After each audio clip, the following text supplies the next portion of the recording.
Good morning mga kaludi. Ito, nag-isa po tayo ng ampalaya. Gamot sa diabetes.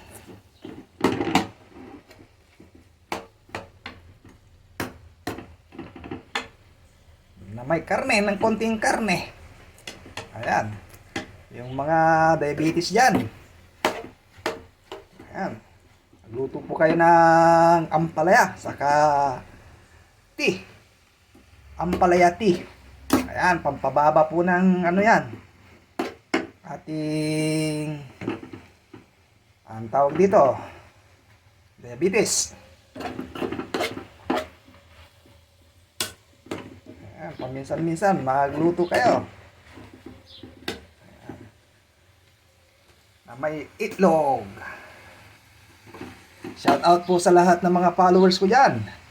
Sa lahat ng mga subscriber. Kita-kits po tayo sa July. Ayan. Nanonood lang kayo ng aking video. Baka mapalad po kayo na mabigyan kayo ng t-shirt. Darating na July po. Kita-kita po tayo. Basta nakasubscribe po kayo sa YouTube channel ko, wala pong problema. Ayan. Kahit boring ang ating ginagawang pagluluto, pasensya na kayo. Ayan. Ating malit lang ating kawali. Dahil kay Mrs. at ako lang ang kakain.